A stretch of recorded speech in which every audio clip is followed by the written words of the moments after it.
नमस्कार विद्यार्थी मित्रांनो, पब्लिक ॲडमिनिस्ट्रेशन हा ऑप्शनल घेतलेल्या बऱ्याचशा विद्यार्थ्यांना पेपर 1 आणि पेपर 2 यांची ओळख हवी असते की पेपर 1 जो आहे आपला ॲक्च्युअल त्या पेपर 1 मध्ये कोणकोणत्या गोष्टींबद्दल बोललेला आहे आणि पेपर 2 जो आहे त्याच्यामध्ये कोणकोणत्या गोष्टीबद्दल बोललेला आहे। त्यामुळे आपण आपल्या YouTube सिरीजमध्ये 2 सेपरेट लेक्चर असे ठेवलेले आहेत ज्यामध्ये आपण पेपर 1 ची पण ओळख करून देणार आणि पेपर 2 ची पण ओळख करून देणार। कमिशननी कोणता सिलेबस दिलेला आहे तो सिलेबस सुद्धा मी दाखवेल की त्या सिलेबस मध्ये कोणकोणत्या गोष्टी सांगितलेल्या आहेत। ओके, एक जनरल ओळख विषयाची तुम्हाला या ठिकाणी होऊन जाईल। आणि यामध्ये हे दोन्ही लेक्चर ज्यावेळेस तुम्ही पेपर 1 आणि पेपर 2 चे दोन्ही लेक्चर पाहाल, आता पेपर 1 झालं की एक पेपर 2 चं पण लेक्चर येणार आहे, ते सुद्धा तुम्हाला पाहायचं आहे। ते दोन्ही पाहिल्यानंतर तुम्हाला ही गोष्ट कळून जाईल की पब्लिक ॲडमिनिस्ट्रेशन हा जो विषय आहे तो अतिशय सोपा आहे आणि समजण्यासारखा आहे। कारण ऑप्शनलची सर्वात मोठी जी गोष्ट असते ती ही असते की ऑप्शनल तुम्हाला असा असायला पाहिजे जो तुम्हाला समजतो आणि तुम्हाला आज पेपर 1 पाहिल्यानंतर तुम्हाला लक्षात येऊन जाईल की ह्या गोष्टी मला कळतात, मला लगेच समजतात। आणि तेच पेपर 2 सोबत तुमच्या सोबत होणार आहे। पेपर 2 सोबत तर तुमच्याकडे तुम्हाला असं होईल की हे तर जनरल स्टडी आहे, याचा पण अभ्यास करण्याची गरज पडते का? आणि एवढं सोपं आहे, कारण तुम्ही जर पाहिलं नसेल तर पहा, ओव्हरलॅपिंगचं एक लेक्चर टाकलेलं आहे। ओके, आपल्या YouTube सिरीजमध्येच आहे की पब्लिक ॲडमिनिस्ट्रेशनची GS सोबत ओव्हरलॅपिंग कशी आहे ते तुम्हाला आता हे सिलेबसचं ज्यावेळेस तुम्ही लेक्चर पाहणार पेपर 1 आणि पेपर 2 चे, तुम्हाला ऑटोमॅटिकली कळून जाणार की ही ओव्हरलॅपिंग किती जास्त आहे आणि कशा कशा प्रकारची आहे। ओके, चला पाहूया। पेपर 1 पहिले समजून घेऊ आणि पेपर 2 चं पण आपलं एक सेपरेट लेक्चर आहे, त्यामध्ये तुम्हाला पूर्ण पब्लिक ॲडमिनिस्ट्रेशनची एक पूर्ण ओळख होऊन जाईल। म्हणजे तुम्ही जर पब्लिक ॲडमिनिस्ट्रेशन ऑप्शनल ऑलरेडी घेतलेला असेल तर तुम्हाला नक्की त्याची गॅरंटी होईल की मी चांगला ऑप्शनल घेतलेला आहे, आणि अजून ऑप्शनल डिसाइडेड नसेल तरी तुम्हाला कन्फर्म होऊन जाईल की मला पब्लिक ॲडमिनिस्ट्रेशन ऑप्शनल घ्यायचा आहे। चला पाहूया पब्लिक ॲडमिनिस्ट्रेशन ओळख पेपर 1 ची। सुरुवातीला पेपर 1 समजून घेऊ आणि नंतर पेपर 2 काय असतो तो सुद्धा आपण समजून घेऊ। ओके, सिलेबस इथे दिलेला आहे। ओळख मध्ये आपण सिलेबस पाहतोय की काय काय त्याच्यामध्ये गोष्टी बोललेल्या आहेत। पार्ट डिटेल सिलेबस सुद्धा आहे, आपल्या कमिशननी दिलेला हा डिटेल सिलेबस आहे। सांगायची एक गोष्ट, एक चांगली गोष्ट आपल्यासाठी ही आहे की तुम्ही MPSC ची तयारी करा किंवा UPSC ची तयारी करा, काही फरक पडत नाही। तुम्ही मराठीमधून तयारी करा का इंग्लिशमधून तयारी करा त्याचाही काही फरक पडत नाही, कारण सिलेबस हा एक्झॅक्ट सेम आहे। Okay, English Marathi of course same असणार आहे, परंतु MPSC आणि UPSC चा सिलेबस सुद्धा एक्झॅक्टली सेम आहे, एक्झॅक्टली सेम, शब्द न शब्द अतिशय सारखा, त्यांनी काहीच फरक केलेला नाही आहे आणि ती चांगली गोष्ट आहे। याचा फायदा तुम्हाला पब्लिक ॲडमिनिस्ट्रेशनचा हा होतो की तुम्ही MPSC ची तयारी करा किंवा UPSC ची तयारी करा, तुम्ही एक ऑप्शनल रेडी करून तुम्ही दोन्ही एक्झाम देऊ शकता, कारण GS ऑलरेडी सिमिलर झालेला आहे, तुम्हाला माहित आहे। ठीक आहे, प्रश्न आहे ऑप्शनलचा आणि मोस्टली ऑप्शनल असे आहेत MPSC चे की जे UPSC सारखे नाहीत। UPSC च्या ऑप्शनल मध्ये सिलेबस थोडासा वेगळा येऊन जातो, MPSC च्या ऑप्शनल मध्ये वेगळा येऊन जातो। पब्लिक ॲडमिनिस्ट्रेशनचं असं नाही आहे। यामध्ये तुम्ही तयारी UPSC ची करा का MPSC ची करा, एकच ऑप्शनल घेऊन तुम्ही दोन्ही एक्झाम देऊ शकता, हा फायदा तुम्हाला यामध्ये होतो। ओके, चला पाहूया एक इथे सिलेबस जो आहे हा डिटेल सिलेबस आहे, परंतु इथे मी तुम्हाला एक एक चॅप्टर सांगणार आहे आणि त्या चॅप्टर मध्ये कोणकोणत्या गोष्टी आपण पाहणार त्याबद्दल मी तुम्हाला सांगणार। पहिला जो चॅप्टर आहे तो आहे आपला प्रस्तावनाचा चॅप्टर, इंट्रोडक्शन। याच्यावरूनच तुम्हाला कळून जाईल की प्रस्तावना, इंट्रोडक्शन आहे म्हणजे पब्लिक ॲडमिनिस्ट्रेशनची इथे प्रस्तावना दिलेली आहे की बाबा पब्लिक ॲडमिनिस्ट्रेशन हा विषय म्हणजे काय असतो, पब्लिक ॲडमिनिस्ट्रेशनचा स्कोप काय आहे, त्याचं नेचर, त्याचं स्वरूप काय आहे। ओके, स्कोप म्हणजे व्याप्ती किती आहे त्याची। ओके, जसे की पब्लिक ॲडमिनिस्ट्रेशनचं जर सांगायचं झालं तर जर तुम्ही म्हटलं तर त्याची व्याप्ती सीमित सुद्धा आहे, किंवा जर त्याची व्याप्ती जर म्हटलं तुम्ही वाढत सुद्धा आहे। जसं जसं नवीन नवीन गोष्टी येतात, आता एन्व्हायरमेंट बद्दल आपण बोलतो, आता आपण आर्टिफिशियल इंटेलिजन्स बद्दल बोलतो, यातली कोणत्या गोष्टीसोबत मला सांगा पब्लिक ॲडमिनिस्ट्रेशन डील करत नाही, प्रत्येक गोष्टीसोबत डील करते, त्यामुळे व्याप्ती वाढत सुद्धा आहे। ह्या सोप्या सोप्या गोष्टी आपल्याला समजून घ्यायच्या आहे। उत्क्रांती समजून घ्यायची आहे पब्लिक ॲडमिनिस्ट्रेशनची, कशी उत्क्रांती झाली, विल्सननी जे सांगितलेलं आहे आपला 1887 चा जो त्याचा निबंध होता त्याच्यानंतर कशी उत्क्रांती झाली, ह्या गोष्टी तुम्हाला, विल्सन जर माहीत नसेल आपली YouTube सिरीज पहा, त्या YouTube सिरीजमध्ये तुम्हाला विल्सन पण कळून जाईल। ओके, तर ह्या गोष्टी तुम्हाला इथे कळणार। त्यानंतर नव पब्लिक ॲडमिनिस्ट्रेशन, नव लोक प्रशासन म्हणजे काय, नव लोक व्यवस्थापन म्हणजे काय, आपलं जे LPG रिफॉर्म झालेले आहेत, ओके, आपली जी अर्थव्यवस्था जी खुली झालेली 1991 ला, त्याच्यामुळे लोक प्रशासनावर काय, कसा चांगला परिणाम झालेला आहे, कसा वाईट परिणाम झाला, किती सिंपल गोष्टी आहेत त्या आपल्याला प्रस्तावनेमध्ये दिसतील।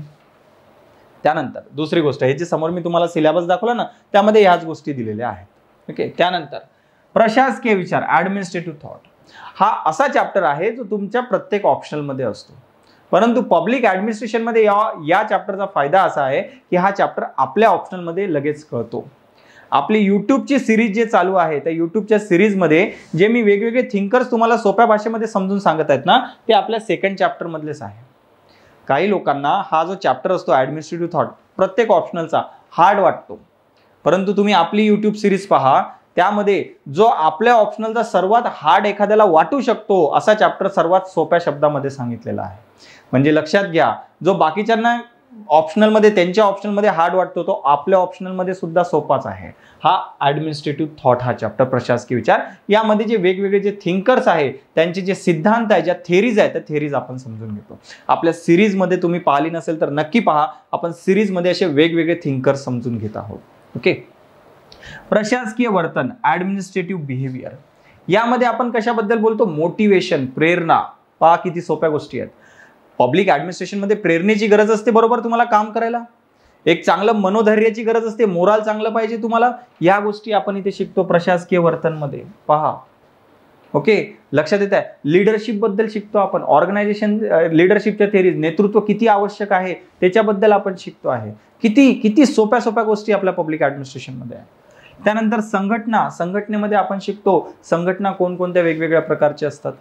ओके, एक त्याची प्रणाली पद्धत आहे, आकस्मिक पद्धत आहे, सिस्टम थेरी, कंटिंजन्सी थेरी. नावं जरी वेगळे वाटत असतील तरी कन्सेप्ट फार सिंपल आहे. त्यानंतर आपल्याला डिपार्टमेंट म्हणजे काय असते, कंपनी म्हणजे काय असते, कॉर्पोरेशन म्हणजे काय असते, ह्या गोष्टी शिकायला भेटतात. किती सिंपल गोष्टी आहेत.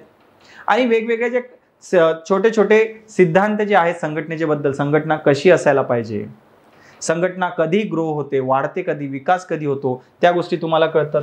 तुम्हाला एक गोष्ट मात्र कळत असेल, हे सगळे चॅप्टर्स पाहून, या सगळ्या गोष्टी उद्या तुम्ही ऑफिसर बनले की तुम्हाला ह्या ऑलरेडी माहीत असणार.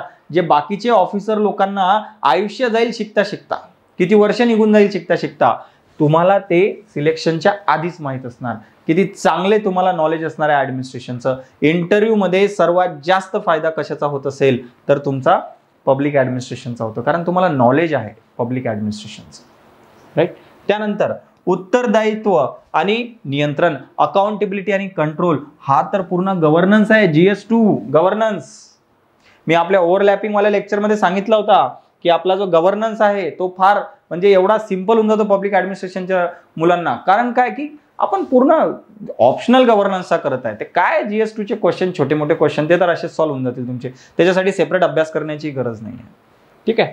उत्तरदायित्व आणि नियंत्रण, अकाउंटेबिलिटी आणि कंट्रोल, यामध्ये आपल्याला बऱ्याचशा गोष्टी शिकायला भेटतात. अकाउंटेबिलिटी आणि कंट्रोलमध्ये की बाबा हे काय असते, सिव्हिल सोसायटी ऑर्गनायझेशन्स काय असते, मीडिया काय असते, माहितीचा अधिकार, राईट टू इन्फॉर्मेशन काय आहे, पब्लिक प्रायव्हेट पार्टनरशिप काय आहे, सगळ्या गोष्टी तुम्हाला उत्तरदायित्व नियंत्रणमध्ये शिकायला भेटतात. की बाबा जे ज्युडिशरी आहे, ओके, न्यायपालिका, त्याचं कंट्रोल कसं असते ऍडमिनिस्ट्रेशनवर, ओके, ते तुम्हाला इथे मिळणार. लेजिस्लेचर, पार्लमेंट, संसद, त्याचं कंट्रोल कसं असते प्रशासनावर, या गोष्टी तुम्हाला इथे शिकायला भेटणार. हे सगळं तुम्हाला GS2 मध्ये गव्हर्नन्समध्ये आहे आणि सगळं सोप्या भाषेमध्ये.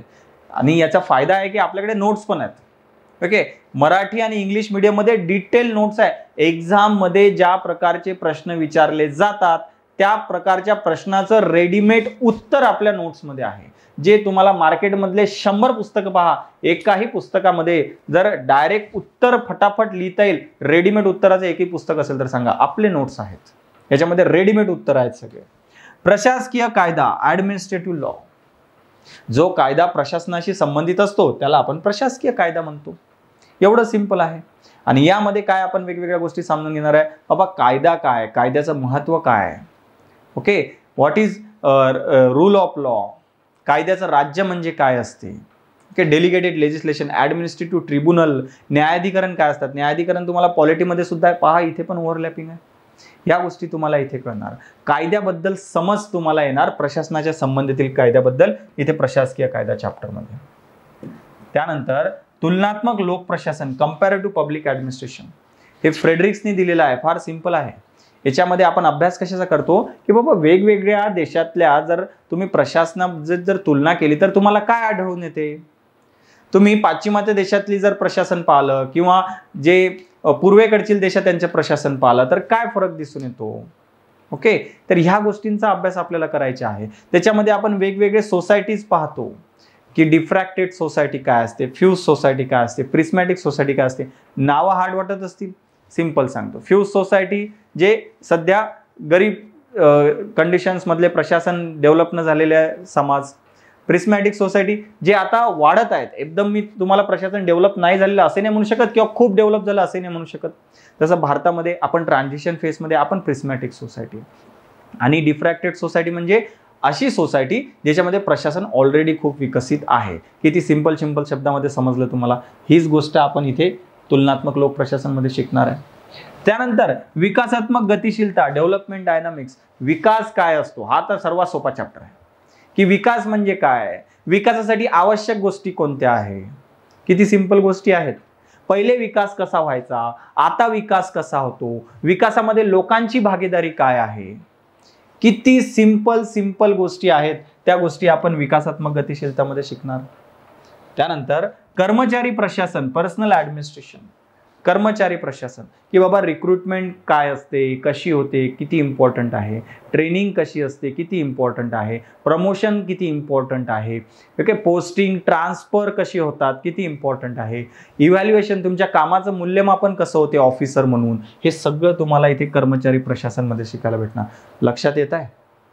ऑफिसर बनण्याच्या आधीच ऑफिसर बनणे म्हणजे काय हे तुम्हाला आधीच कळतं. म्हणून हा चॅप्टर तुम्हाला पूर्ण सब्जेक्ट तुम्हाला इंटरेस्टिंग वाटतो. फक्त चॅप्टर नाही, पूर्ण सब्जेक्ट इंटरेस्टिंग वाटायला लागतो.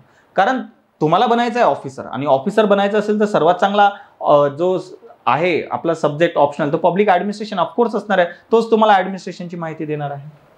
प्रशासकीय सुधारणांची तंत्रे, टेक्निक्स ऑफ ऍडमिनिस्ट्रेटिव्ह इम्प्रुव्हमेंट.